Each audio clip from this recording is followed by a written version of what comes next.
Welcome to the second episode of Edspire. As always, you're joined by myself, Relay Shaw, and my co-host, Karam Khan. Today, we are with Mr. Jonathan Hernandez. Mr. Hernandez is a professional engineer and lead partner of the GMS Hospitals and Healthcare Initiative. Some of his notable projects include a new mother-baby hospital addition for the Staten Island University Hospital and infrastructure upgrades for the New York Presbyterian Hospital. Aside from that, Mr. Hernandez has licenses in 2 countries and 17 states.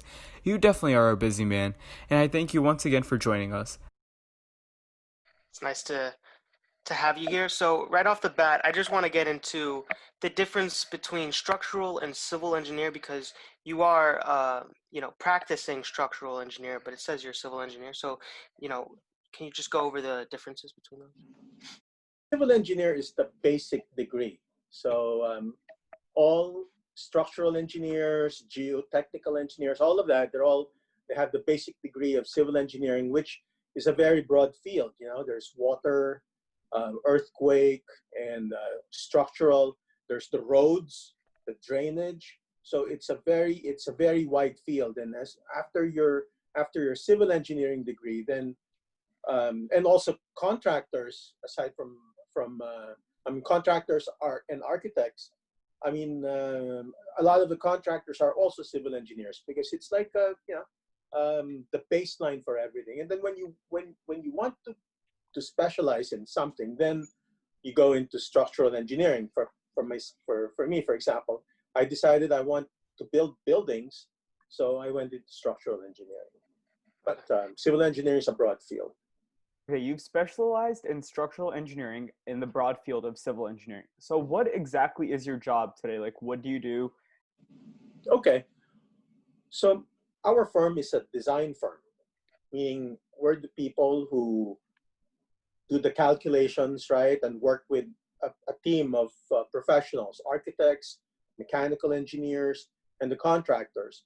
And the structural engineer's role is to actually to support. When I say support, actually provide the skeleton for a building or a structure. So imagine a project as a human person.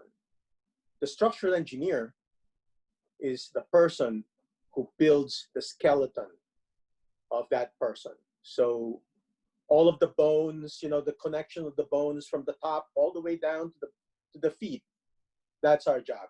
We provide the skeleton for a project. You're basically the framework for the Yeah. buildings. And so, would you say it's a busy, day, every day at work, or, do you have downtime?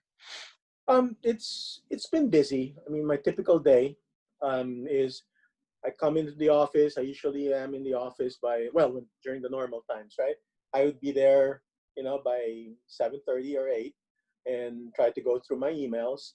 And then it's a bunch of meetings with my teams and with staff, and then you'll have to throw in site visits as well. So for a while there, when things were back when things were in the old normal, we would be traveling all the time because I would be going to job sites.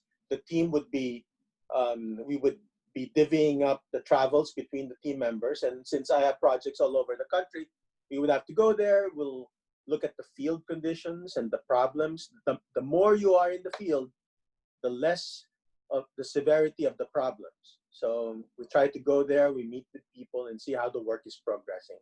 We are not the contractors, but we are the people whom the contractor will ask, hey, what do we do? Because we found the problem here. We need a solution. So that's our job, to solve the problem in the field. So it's a busy day. Yes, there is downtime as well. I mean, when I'm in the field, uh, you could be going out with the team members. Like I used to have a lot of projects in Florida. I did a lot of buildings in Florida, and it's a nice place to be during the summertime. So it's a combination of intense work and also finding some downtime during that busy schedule. And I also am involved in a lot of other activities that require me to travel a lot. I'm involved as you may have seen, I'm involved in a lot of organizations, professional organizations. So that one is, I consider that a professional obligation, but at the same time, it's part of the downtime because you see your friends and people in the industry. In your downtime, right? Do you have any hobbies? Is there anything that you do for fun? Golf, play some golf, right? And I do a lot of traveling. So me and my Right. wife travel a lot. So that's what we do to um, to get away, to relax, to see. So we go to Europe. Last year I was in Europe 3 or 4 times, and as you may have known, I'm originally from the Philippines, so I travel to Asia a lot as well. Last year I also went to Doha in Qatar in the Middle East to visit some friends. So it's I think it's a great way to open your mind. At the same time, it's learning about cultures and the world in general. So that's one of the passions I have. Do you have Travel. a favorite tourist destination? I would say I love Paris. And moving over to your job again, obviously there's a bunch of challenges. Why do you, continue into such a challenging field? I was involved in a program called the ACE Mentoring Program. It's really a program where we have high school students and we try to educate them into the engineering and the construction professions and try to see if they would join that field, right? And the first question the kid asked me was, well, how much do you make? Do you make more than a lawyer, right? And the answer is no, right? So it's a profession that's very risky because I signed off. My license, I have to sign and seal a drawing, and I'm responsible for that building. Anything goes wrong in that building, it's my responsibility. So people are asking, why do you want to be in that field, right? It's so risky. Well, I think ever since I was a kid, I always wanted to build things, and when you see things built, that's my satisfaction, and also things that are built that are safe. Remember, we design buildings so that the occupants can be safe. Storms, earthquakes, floods, all of that. How did you decide that you wanted to do civil engineering and especially structural engineering? I my my grandfather was an electrician, blue collar worker. He did his work, and he would take me along to job sites, and I would see, it's like, wow, what a cool building, a lot of stuff going on. I guess that got drummed into my head, and I said, wow. And then when I was a kid, I would play with those little sticks and some clay and try to build platforms and see how tall it would be. It's to me, it's interesting. How do you build something that will stand up to gravity? Very good. You appreciate knowledge and you just want to learn. I'm assuming it's really It's a most important to continuous you. learning Mhm. process. That's the thing with engineering, because there are so many challenges that come up that you just have to think on what the solution is. I think that engineers, architects, and people in the trades are primarily problem solvers. That's what makes life interesting. It's a problem solving thing. You grew up in the Philippines, right? And Hmm. how was that transfer? Was English hard? Did you have a hard time coming by the culture? Um, Culturally, I mean, you may not know, but the Philippines was under Spain for like 400 years as a colony, and under the U.S. for about 60 years. So the language was not difficult because we spoke English in the Philippines, right? What I found difficult was, and also the other thing was, our education system was patterned after the U.S. So I already had my license in the Philippines. I was already working. I had my own company in the Philippines. And then my wife and I decided we don't have children of our own. So my wife said, you know what, my company, she was working for another firm at that time, a Filipino-American company. And this was, in the 90s. Remember, I don't know if you guys remember, right? But when the year 2000 came along, it was supposed to be the end of the world because they called it the Y2K thing. All of the computers will just go crazy, and that's it. That's the end of the world. A lot of people who were imported into the U.S., computer people, right, to try to fix the computers. And one of those people was my wife, who's a CPA, and her company transferred her here, and she told me, "You want to go?" So I said, "Go." The most difficult part is I come here, I had to start from zero. My license that was not valid here, so I had to go back, and in my 30s, I had to go and study again, right? I mean, study for the exam.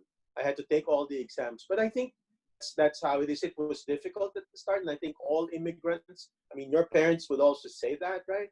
I mean, the first person in the family who is an immigrant is always difficult. But it's hard work. But as long as you pursue your dream, and my dream was when I saw New York, I said, "Oh my gosh, this is where I want to be."